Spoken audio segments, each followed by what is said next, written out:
श्री राम जय राम जय जय राम। श्री राम जय राम जय जय राम। श्री राम जय राम जय जय राम। ओम नमः शिवाय। ओम नमः शिवाय। ओम नमः शिवाय। योग वासिष्ठ दिवस क्रमांक 479।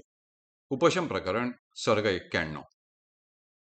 वशिष्ठ पुढे म्हणाले, रामा, जेव्हा सर्व नाड्यांना संस्पर्श करण्यास तयार झालेला प्राण परिस्पंद पावतो तेव्हा संवेदनमय चित्त तात्काळ उत्पन्न होते. पण नाडी छिद्रातून प्राण जेव्हा संचार करीत नाही तेव्हा बाह्य संवेदनांचे संस्कार जागे होत नसल्यामुळे आत चित्तही उत्पन्न होत नाही. आकाशातील नीलत्वादिकाप्रमाणे समष्टी हिरण्य गर्भाच्या प्राणाचे जे स्पंदन ते म्हणजेच चित्ताच्या द्वारा दिसणारे हे जगत होय. समष्टी प्राणाच्या स्पंदाचा त्याग करून उपरत झालेल्या चित्तची जी शांती तोच प्रलय किंवा मोक्ष होय. हाताने फेकलेला चेंडू जसा जातो त्याप्रमाणे प्राणस्पंदाने प्रेरणा केलेली संवित चंचल होते. हाताने फिरविलेला चेंडू किंवा भोवरा आपल्या अंगणात जसा चक्राकार फिरतो त्याप्रमाणे प्राणस्पंदाने जागृत झालेली संवित देहांमध्ये स्फुरण पावते.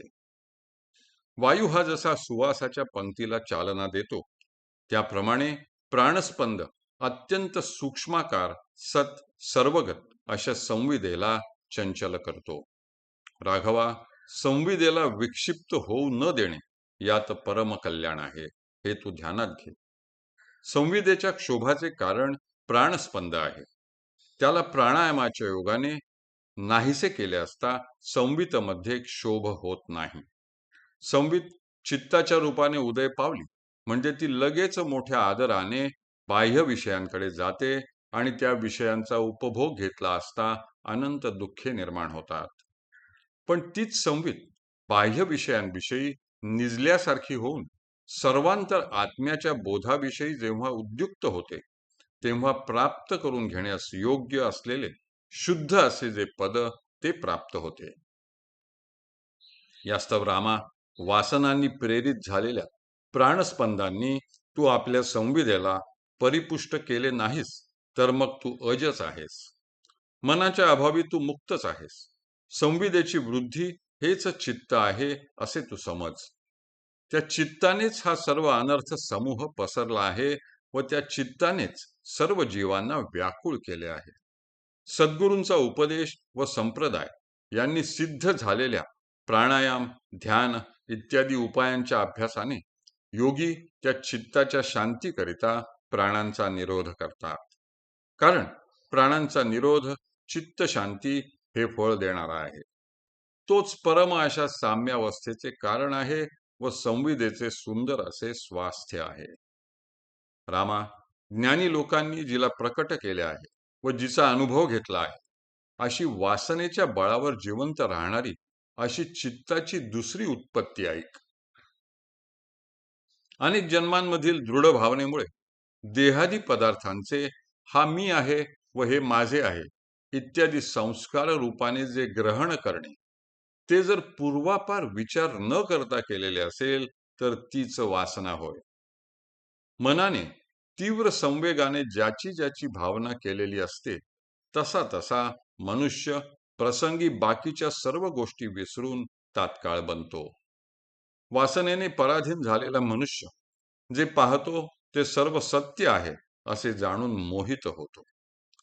जसा मदाने मत्त झालेला मनुष्य भलते भलतेच पाहतो त्याप्रमाणे वासनेच्या वेगाने परवश होऊन संवित स्वरूपाचा जेव्हा त्याग करते म्हणजे चित्तरूप बनते तेव्हा तीच दूरदृष्टी हे सर्व जगत पाहते.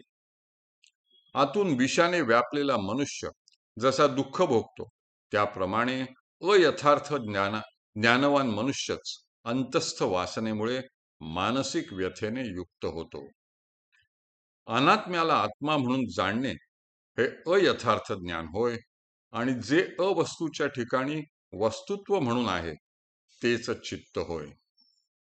ज्याचा दृढ अभ्यास झाला आहे अशाच पदार्थाच्या वासनेमुळे चित्त अति चंचल होते व तेच जन्म, जरा व मरण यांचे कारण होते.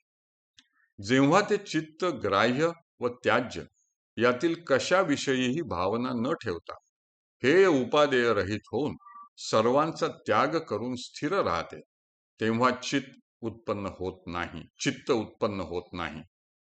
सतत वासनारहित राहिल्यामुळे जेव्हा मन काहीही मनन करीनासे होते, तेव्हा अत्यंत शांती देणारी अमनस्तता उदय पावते. आकाशात जसे अभ्र नसते, तसे संवितीमध्ये जेव्हा काही स्फुरत नाही, तेव्हा हृदयात चित्त उत्पन्न होत नाही. जेव्हा जगातील कोणत्याही वस्तूविषयी ही गोष्ट सत्य आहे अशी भावना केली जात नाही, तेव्हा शून्य हृदयाकाशात चित्त कसे उत्पन्न होणार? राघवा, मनात पदार्थाचे सत्यत्वाने व आसक्तीने चिंतन करणे हे एवढेच चित्ताचे रूप आहे, असे मी समजतो. दृश्य हे कल्पना करण्यास योग्यच नाही अशी भावना करणाऱ्या मनुष्याच्या आकाशासारख्या स्वच्छ हृदयात चित्ताचा उदय कोठून होणार? हरि ओम तत्सत, हरि ओम तत्सत, हरि ओम तत्सत.